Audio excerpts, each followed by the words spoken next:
Hello friends, investing is simple but we make it complicated. How?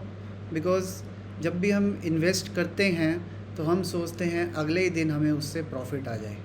लोग क्या करते हैं, डेली इन्वेस्ट करते हैं, 4 दिन बाद देखते हैं कि उसका शेयर का प्राइस बढ़ गया, उसे बेच देते हैं। कभी बेचते हैं, कभी खरीदते हैं। ऐसे इन्वेस्टिंग नहीं होती है। Investing is always for the long period of time. चलिए एक एग्ज़ाम्पल से इसे समझते हैं। जब हम छोटे थे तो हमें स्कूल भेज दिया जाता था, तो हम nursery class, KG class, first class, second class, third class, fourth, fifth, six, seventh, eight, nine, tenth, +1 +2 and then graduation and then post graduation and then उसके बाद भी कोई ना कोई कोर्स करके फिर हम कोई अच्छी सी नौकरी लेते हैं और जिसमें हम आगे बढ़ते हैं। तो देखिए उसमें कितना टाइम पीरियड लगता है। जो आप इन्वेस्ट करते हो तब जाके आप किसी एक जॉब के काबिल बनते हो, तब आपके माँ बाप की जो इन्वेस्टमेंट है वो पूरी होती है कि मैंने बच्चे की पढ़ाई में पूरा इन्वेस्ट कर दिया है, अब ये इसके ऊपर है कि अब ये कितना आगे बढ़ सकता है। उसी तरीके से इन्वेस्टिंग भी इतना सिंपल है कि अगर आप धीरे धीरे धीरे धीरे इन्वेस्ट करते हो 1,000, 2,000, 3,000 और उसको एक रूटीन में लेके चलते रहते हो, तो आप देखोगे कि जैसे एक चाइल्ड ग्रो करता है 1 ईयर से 20 ईयर्स तक, आपका कैसे पैसा कितना ग्रो कर जाएगा। चलिए एक एग्जांपल के थ्रू आपको समझाता हूँ। आप देखिए ये हमारे इंडिया की मार्केट कैपिटलाइजेशन है। मार्केट कैपिटलाइजेशन को आप इस तरीके से समझिए कि जैसे एक सोसाइटी होती है। एक सोसाइटी में अगर 100 फ्लैट्स हैं और 100 फ्लैट्स का हर एक फ्लैट्स का 1 करोड़ का वैल्यू है, आज का उसका मार्केट वैल्यू 1 करोड़ है, तो 100 मल्टीप्लाई बाय 1, आपका 100 करोड़ उसका कैपिटलाइजेशन हो गया। उस सोसाइटी का 100 करोड़ कैपिटलाइजेशन हो गया। सिमिलरली अगर हम एक कंपनी की कैपिटलाइजेशन की बात करते हैं तो जितने उसने शेयर्स इशू कर रखे होते हैं और उसको अगर मल्टीप्लाई करें हम उसकी मार्केट वैल्यू क्या है, तो वो उसकी एक मार्केट कैपिटलाइजेशन बन जाती है।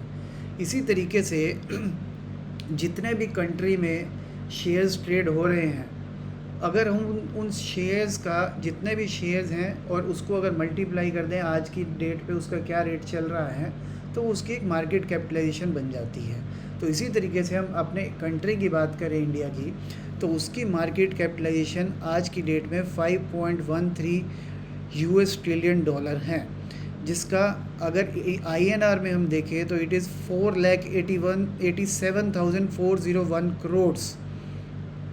और अगर हम इसको पिछले 7-8 सालों में देखें तो ये 1.75 US ट्रिलियन डॉलर थी, जो कि 5 ट्रिलियन डॉलर के आसपास बढ़ गई है। तो क्या होता है, धीरे धीरे जैसे जैसे कंपनीज ग्रो करती हैं तो उनकी मार्केट कैपिटलाइजेशन बढ़ती रहती है। अगर आपको अपने कंट्री पे भरोसा है कि वो ग्रो करेगा, जैसे कि पिछले 10 साल में, 20 साल में, 30 साल में ग्रो हुआ है, तो इन कंपनीज़ की बदौलत हुआ है। सिमिलरली अगर वो फिर से, अगर आप सोचते हो कि अगले 10 साल 20 साल आपका इंडिया ग्रो करने वाला है, तो इन कंपनीज़ की मार्केट कैपिटलाइजेशन डेफिनेटली बहुत ज़्यादा बढ़ जाएगी, क्योंकि उनके प्रॉफिट्स बढ़ेंगे। प्रॉफिट्स बढ़ेंगे तो उनके शेयर्स की वैल्यू बढ़ेगी, शेयर्स की वैल्यू बढ़ेगी तो उनके फ़ंड की वैल्यू बढ़ेगी, तो आपके मार्केट कैपिटलाइजेशन बढ़ जाएगी। सिमिलरली अगर आपने भी इंडिया के अंदर इन्वेस्ट किया है, इंडिया की कंपनीज़ में इन्वेस्ट किया है थ्रू अ म्यूचुअल फंड, तो आपका भी पैसा ग्रो करेगा। लोग गलती क्या करते हैं कि धीरे धीरे धीरे धीरे पैसा लगाने की बजाय एकदम पैसा लगा देते हैं। अब लोगों को लगता है कि अगले दिन से ही बढ़ना शुरू हो जाएगा, लेकिन ऐसा नहीं होता है। कभी वो थोड़ा कम होता है, कभी ज़्यादा होता है, लेकिन लॉन्ग पीरियड ऑफ टाइम में पैसा ग्रो करेगा। इसीलिए अभी मैं एक प्रोडक्ट की बात करने वाला हूँ, उससे पहले थोड़ा सा एक ब्रॉडर पिक्चर आपको मैं देने वाला हूँ।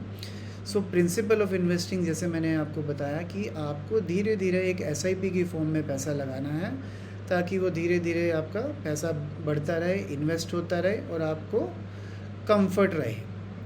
सिमिलरली टाइम की हमने बात करी कि टाइम की क्या इंपॉर्टेंस है, कि जितना लंबा समय हम अपनी इन्वेस्टमेंट को देंगे, आपकी ग्रोथ ज़रूर होगी। पैसा कौन खोता है? जो ट्रेडिंग करते हैं, उसमें लोग सोचते हैं कि मैं इसमें से 5,000 रुपये कमा लूँ, मैं इसमें से 10,000 रुपये कमा लूँ। वो 5,000 10,000 कमाने की बजाय वो 20-30 हज़ार रुपये ख़राब करके बैठ जाते हैं। तो ये जो गेम है ये लंबे समय के लिए है।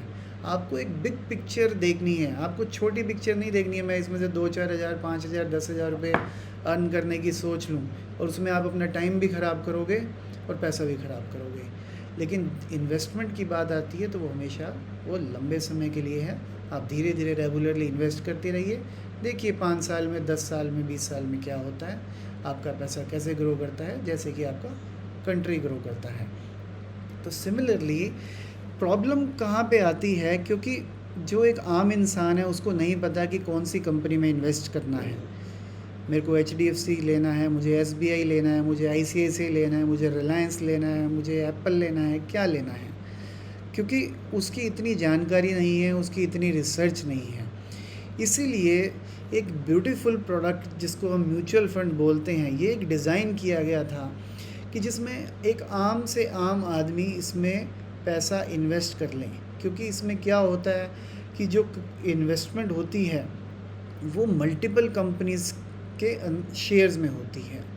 तो अगर हम इक्विटी की बात करें तो उसमें 1 2 3 नहीं 30 50 100 200 कंपनीज़ में इन्वेस्टमेंट होती है।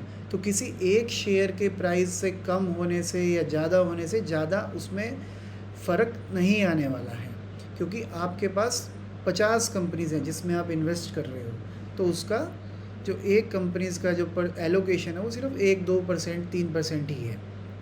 तो आप इसमें बड़े आराम से इन्वेस्ट कर सकते हो, क्योंकि डाइवर्सिफिकेशन है, इससे आपको उसका बेनिफिट मिलेगा।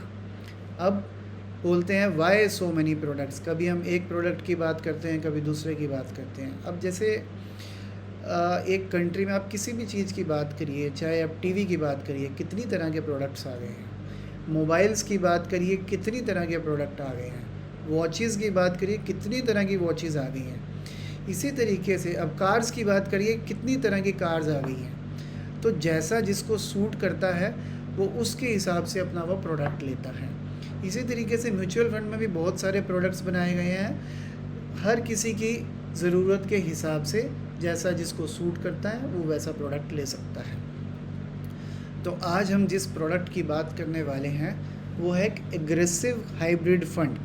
ये जो फ़ंड है ये उन लोगों के लिए है जो बहुत एग्रेसिव इन्वेस्टमेंट करना चाहते हैं, जिसमें कि उनको ज़्यादा रिटर्न कमाने का पर्पस है जिसका, और जो ज़्यादा रिस्क लेना चाहते हैं। तो इन्वेस्टिंग का प्रिंसिपल यही है।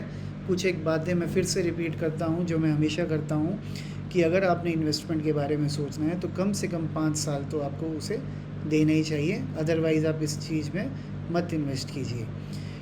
फिर इक्विटी की बात करते हैं। अब एग्रेसिव हाइब्रिड फंड में 2 तरीके के प्रोडक्ट होते हैं, जैसे कि एक इक्विटी और डेट। इसमें 2 एसेट क्लासेस में इन्वेस्टमेंट होता है। इक्विटी का रिटर्न्स 2 तरीके से होता है, एक फंडामेंटल्स के बेस पे और एक स्पेकुलेशन की बेस पे। जो आप शॉर्ट टर्म में देखते हो, डे टू डे या 1-2 महीने में, एक उसके फंडामेंटल के बेस पे उसका प्राइस डिसाइड होता है और दूसरा स्पेकुलेशन के बेस पे उसका प्राइस डिसाइड होता है। क्योंकि जो आपकी मार्केट है वो डेली या तो ऑप्टिमिज्म में रहेगी या पेसिमिज्म में रहेगी।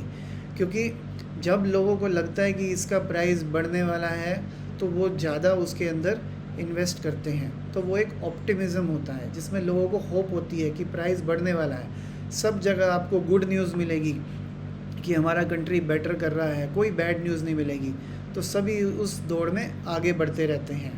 इसी तरीके से पेसिमिज्म का टाइम आता है जब सब तरह बैड न्यूज़ आती है और सब लोग उसको बेचना शुरू कर देते हैं, तो वो एक पेसिमिज्म टाइप का एक एनवायरनमेंट होता है। तो इन जो एनवायरनमेंट है ऑप्टिमिज्म और पेसिमिज्म, बुल मार्केट या बियर मार्केट। बुल मार्केट जब प्राइस बढ़ते रहते हैं डेली आप देखोगे, बियर मार्केट जब रोज़ आप देखोगे कि धीरे धीरे प्राइस गिरते रहते हैं। तो इस मार्केट सिनेरियो में एडवांटेज उठाने के लिए डेट का यूज़ होता है, क्योंकि डेट में क्या होता है कि आपको एक रेगुलर इंटरेस्ट मिलता रहता है, क्योंकि आपका पैसा बॉन्ड्स में लगा हुआ है, उसमें एक रेगुलर आपको इंटरेस्ट मिलता रहता है। लेकिन इसका जो एडवांटेज फंड मैनेजर किस तरीके से उठाता है कि उसके पास सपोज़ 20-35% आपका एक पैसा बॉन्ड्स में है, और अगर आप उसको देखता है कि मार्केट जो सिनेरियो है वो बहुत ही फ़ायदेमंद है, इस टाइम लोग सब बेच रहे हैं क्योंकि और शेयर्स की वैल्यू कम हो रही है, तो उस मार्केट सिनेरियो में उसको वो एक बेनिफिट का मौका मिलता है, और उस बेनिफिट के मौके को वो आपको देना चाहता है, क्योंकि उसके पास वो कैश उपलब्ध है।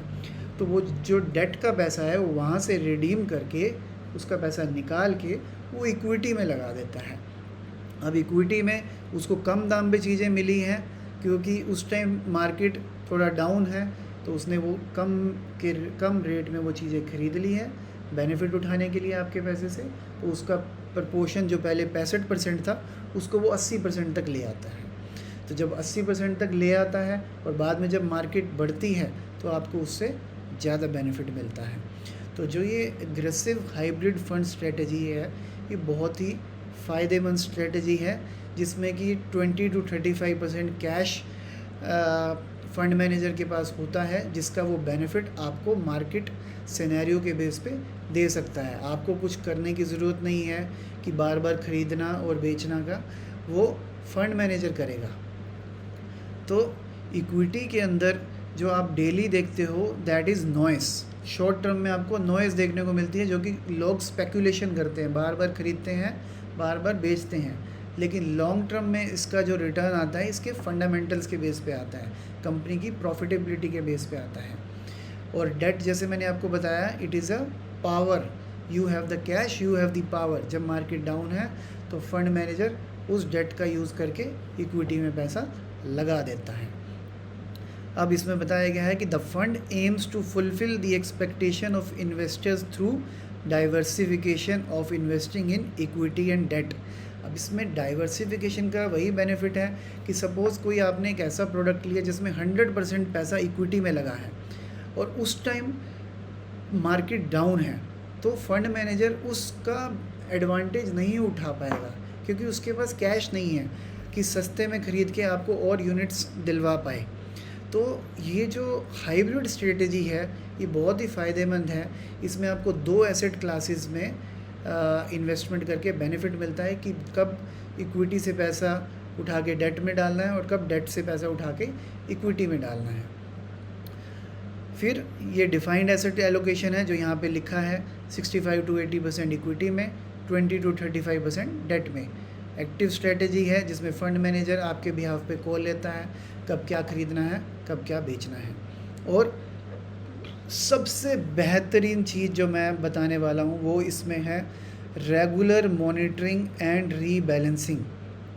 आप इसको मॉनिटर कर सकते हो, क्योंकि हर महीने हर एक फंड मैनेजर अपने इस फंड का फैक्ट शीट अपनी वेबसाइट पे अपलोड करता है। तो आप फंड का नाम डाल के साथ में फैक्ट शीट लिख के आप उसे डाउनलोड कर सकते हो कि कितना % इक्विटी में लगा है, कितना डेट में लगा है, कौन कौन से शेयर्स में लगा हुआ है, डेट में कौन कौन से बॉन्ड्स में लगा हुआ है। तो आप बड़े आराम से उस फैक्ट शीट को रिव्यू कर सकते हो, जिससे आपको समझ आएगी।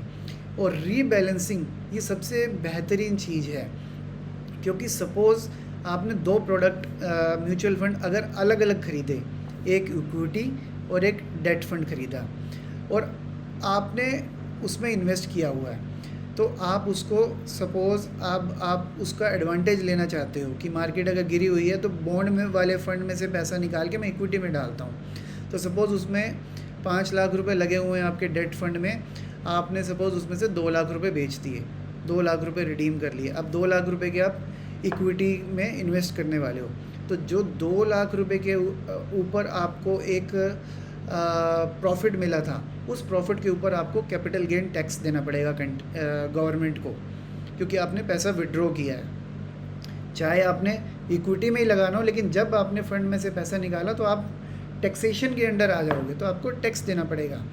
लेकिन अगर आपने ये ड्यूअल स्ट्रेटजी ले रखी है, हाइब्रिड स्ट्रेटजी ले रखी है, जिसमें आप नहीं बेच रहे, आपका फंड मैनेजर बेच रहा है, तो आपको कोई टैक्स नहीं देना पड़ेगा। जब तक आप उस फंड में से पैसा नहीं निकालोगे, आपको कोई टैक्स नहीं देना पड़ेगा। तो वो अपने आप उसे रीबैलेंस करेगा, आपको कोई टैक्स नहीं देना पड़ेगा और आपको उसका मार्केट सिनेरियो का एडवांटेज मिल जाएगा।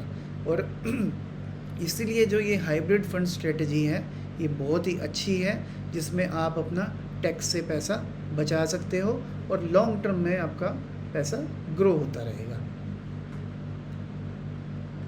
अब मैं आपको ये इसका एक ग्राफिकल रिप्रेजेंटेशन दिखा रहा हूँ, जिसमें 3-4 साल के अंदर कैसे कैसे मार्केट मूव हुई और उसमें कितना इक्विटी का प्रपोर्शन और कितना डेट का प्रपोर्शन फंड मैनेजर ने रखा एक फ़ंड में।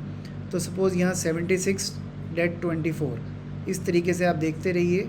यहाँ पे कभी कभी इक्विटी कम हो रहा है, डेट बढ़ रहा है, और यहाँ पे फिर इक्विटी कम हो रहा है, डेट बढ़ रहा है। तो जब मार्केट की वैल्यूएशन बहुत ज़्यादा हो जाती है, मार्केट की वैल्यूएशन का मतलब जैसे मैंने बात किया कि शॉर्ट टर्म में लोग स्पेकुलेशन करते हैं। वो एक जब उनको होप लगती है कि ये शेयर्स बहुत ज़्यादा चलेगा, तो वो सभी लोग उसी दौड़ में आगे बढ़ जाते हैं। आपने सिल्वर का भी रिसेंट में एग्जांपल देखा होगा। तो सिल्वर कैसे 4 लाख रुपए पे पहुंच गई थी और फिर उसके बाद सीधा 2,50,000 रुपये पे आ गई थी। तो क्या होता है, जब किसी एक शेयर की वैल्यू या ओवरऑल ज़्यादा शेयर्स की वैल्यू बहुत ज़्यादा एक्सट्रीम लेवल पे आ जाती है, तो जो आपका फंड मैनेजर है वो उसमें से थोड़ा सा उसमें से पैसा थोड़ा सा निकाल के डेट फंड में डाल देता है, क्योंकि उसको पता है कि ये फिर नीचे आने वाला है, तो यहाँ से पैसा निकाल के डेट फंड में डाल दो। और बाद में जब शेयर्स की वैल्यू डाउन आएगी तो डेट फंड से पैसा निकाल के फिर से इक्विटी में डाल देगा। तो ये बेनिफिट आपको हाइब्रिड स्ट्रेटजी में मिलता है।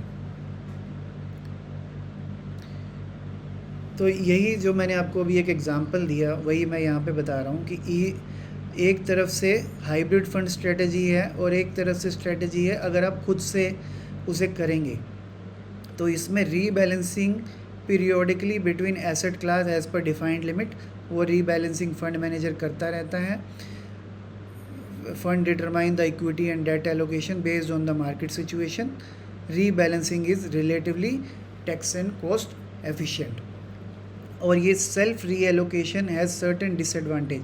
Emotional investing, tendency to make financial decision based on emotions rather than rational analysis. अगर आप खुद से यही चीज़ करोगे तो आप थोड़ा सा इमोशनल होके करोगे, कब खरीदना है कब बेचना है, फिर आपको टैक्स इनएफिशिएंट है, आपको टैक्स देना पड़ेगा। और direct self relocation might entail minimum investment, added cost and time, इसमें आपका ज़्यादा टाइम लगेगा। तो ये हाइब्रिड स्ट्रेटजी है, ये बहुत ही फ़ायदेमंद है, इसमें आपको ज़्यादा दिमाग लगाने की ज़रूरत नहीं है। अब ये लेटेस्ट डेटा एज़ ऑन 30 अप्रैल मैंने फेच किया कि कौन कौन से टॉप फंड्स हैं जिसमें बहुत ज़्यादा इन्वेस्टमेंट लोगों का लगा हुआ है इस एग्रेसिव हाइब्रिड स्ट्रेटजी में। तो यहाँ से आप देखते हैं asset under management 83,353 crore SBI equity hybrid fund, जो कि एग्रेसिव हाइब्रिड फंड है, उसमें लगा हुआ है। ICICI के एग्रेसिव हाइब्रिड फंड में 50,368 करोड़ इन्वेस्टर का पैसा लगा हुआ है। HDFC हाइब्रिड इक्विटी फंड में 22,000 लगा हुआ है। इस तरीके से आप देख सकते हैं। और इनका लास्ट 5 ईयर्स में क्या रिटर्न रहा है, लास्ट 10 ईयर्स में क्या रिटर्न रहा है। So the return varies between 10, 11, 12% to 18, 19%। तो इसमें अगर आप पैसा लगाओगे तो रिटर्न के चांसेस ज़्यादा हैं। ऐसे तो कोई भी म्यूचुअल फंड प्रोडक्ट जो ठीक ठाक है, सभी में इतना रिटर्न मिल सकता है, लेकिन just to explain this product as well, ये बहुत अच्छा प्रोडक्ट है। आप इसको, अगर आपको सूट करता है, आप इस प्रोडक्ट की तरफ जा सकते हैं। आई होप ये आपको वीडियो पसंद आया होगा। अपने फैमिली एंड फ्रेंड्स के साथ शेयर कीजिए, वीडियो को लाइक कीजिए, चैनल को सब्सक्राइब कीजिए। Thank you very much.